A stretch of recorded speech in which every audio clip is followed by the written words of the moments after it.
শুভ সকাল বন্ধুরা। আজ হলো 27 নভেম্বর, বৃহস্পতিবার।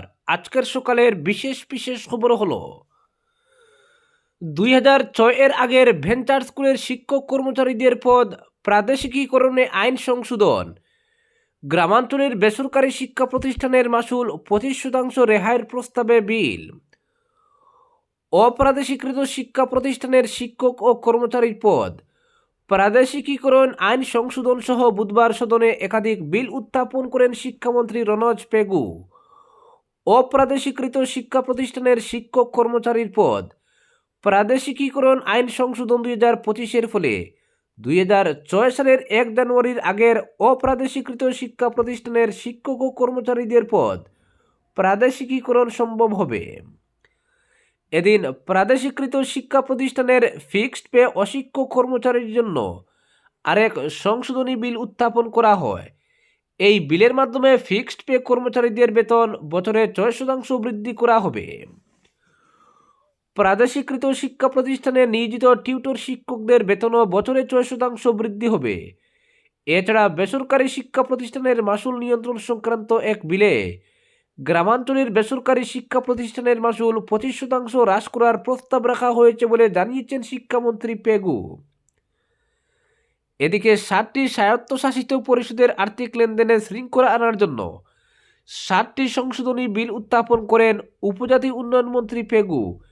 এর ফলে স্বায়ত্তশাসিত পরিষদের আর্থিক লেনদেন সংক্রান্ত বিষয়ে রাজ্য সরকারের কোনো দায়বদ্ধতা থাকবে না। মিসিং, রাবা, দেউরি, তিওয়া, সোনোয়াল কাচারি, টেঙ্গাল কাচারি ও বড় কাচারি ওয়েলফেয়ার সংক্রান্ত সংশোধনী বিল উত্থাপন করা হয়। এছাড়াও নেরিম বিশ্ববিদ্যালয় বিল ও আজিম প্রেমজি বিশ্ববিদ্যালয় বিল 2025 উত্থাপন করা হয়েছে। অপরদিকে শ্রদ্ধাঞ্জলি প্রকল্পের সুবিধা পেল হাইলাকান্দির 2 পরিবার। আসাম সরকারের চালু করা শ্রদ্ধাঞ্জলি প্রকল্পে এখন পর্যন্ত হাইলাকান্দি জেলার 2টি পরিবার উপকৃত হয়েছে।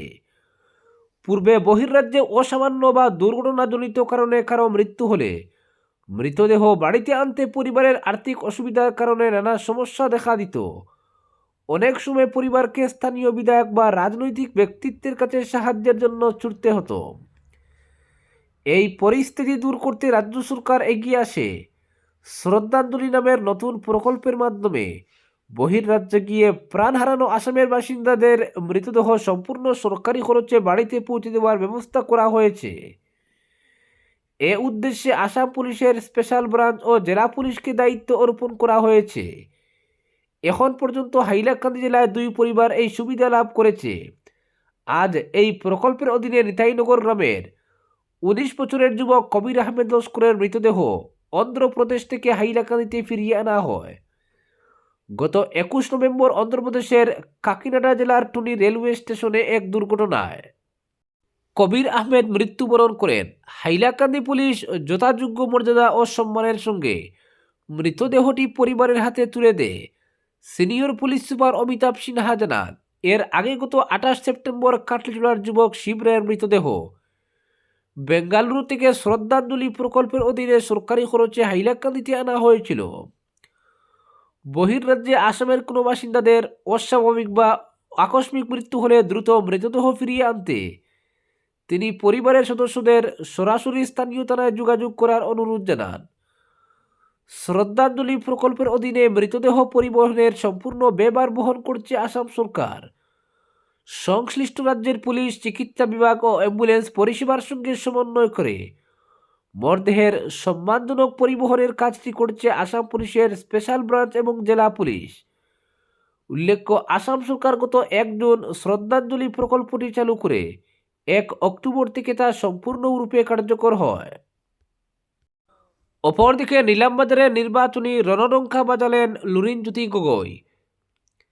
নিলামবাজার জেলার মাঠে এজিপির শ্রীভূমি জেলা কমিটির উদ্যোগে বুধবার আয়োজিত বিশাল জনসভায় নির্বাচনী রণডঙ্কা বাজিয়ে 2026 সালের বিধানসভা ভোটে বরাকের রাজনীতিতে অংশগ্রহণের বিষয়টি নিশ্চিত করলেন লুরিনজ্যোতি গগৈ। বক্তব্য রাখতে গিয়ে তিনি বলেন, বর্তমান সময়ে বরাকে শোষণ চলছে। বরাক প্রীতির আড়ালে বরাকে কয়লা, গরু ও সুপারি সহ নানাবিধ সিন্ডিকেটের মাধ্যমে শোষণ চলছে। দিসপুর থেকেই এসব সিন্ডিকেটের এজেন্ট নিয়োগ করা হয় বলে অভিযোগ করেন এজেপির সুপ্রিমো লুরিনজ্যোতি গগৈ। নিলামবাজার থেকে নির্বাচনী মহড়া শুরু করে দক্ষিণ করিমগঞ্জে কর্মীদের তৎপরতা বাড়িয়ে ঘরে ঘরে গিয়ে জাতীয়তাবাদী রাজনীতিতে সাধারণ মানুষকে উদ্বুদ্ধ করার পরামর্শ দেন দলের এই শীর্ষ নেতা। জেলা সভাপতি আব্দুল মুনিমের পৌরোহিত্যে অনুষ্ঠিত সভায় তিনি আরও বলেন, আগামী বিধানসভা নির্বাচনে বরাকেও প্রতিদ্বন্দ্বিতা করবে এজেপি। এর মধ্যে দক্ষিণ করিমগঞ্জের আসনটিও থাকতে পারে বলে ইঙ্গিত দেন তিনি।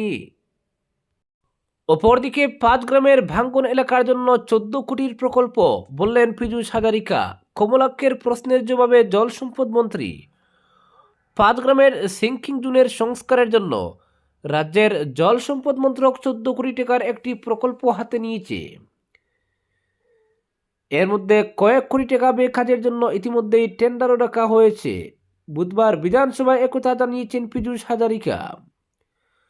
বিধায়ক কমলাক্ষ দে পুরকায়স্থের এক প্রশ্নের জবাবে জল সম্পদ মন্ত্রী জানিয়েছেন, ৬ নম্বর জাতীয় সড়ক ৫ গ্রাম অংশে নদী ভাঙ্গনের এই আশঙ্কাজনক পরিস্থিতি সম্পর্কে তার মন্ত্রক পুরোপুরি ওয়াকিবহাল এবং এর সংস্কারের জন্য ইতিমধ্যেই পদক্ষেপ করা শুরু হয়েছে।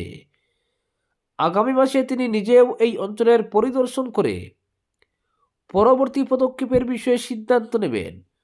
বরাক উপত্যকার লাইফলাইন হিসেবে পরিচিত জাতীয় সড়ক ৬-এর ৫ গ্রাম অংশে ভয়াবহ নদীভাঙ্গন পরিস্থিতি নিয়ে শীতকালীন অধিবেশনের 0 আওয়ারে বিধানসভায় উদ্বেগ প্রকাশ করেন উত্তর করিমগঞ্জের বিধায়ক কমলাক্ষ দে পুরকায়স্থ।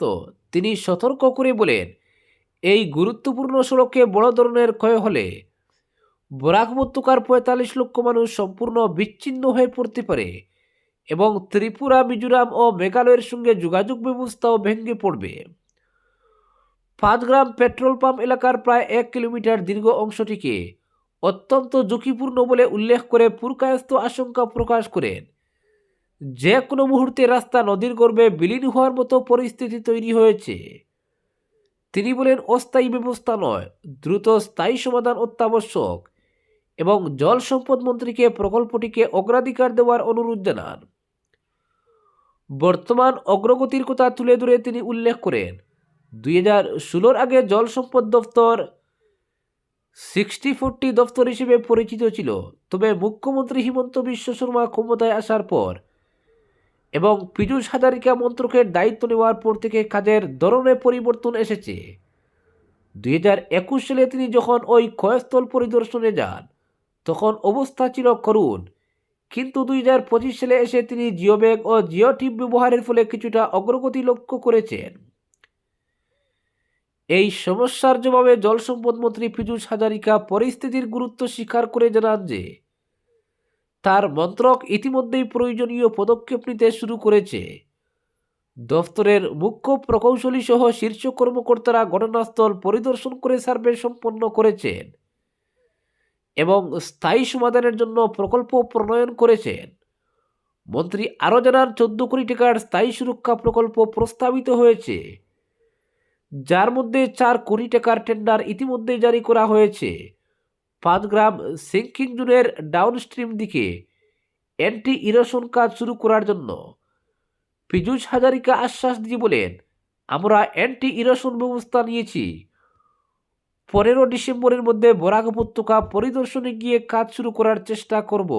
আজকের বিশেষ সংবাদ এখানেই সমাপ্ত।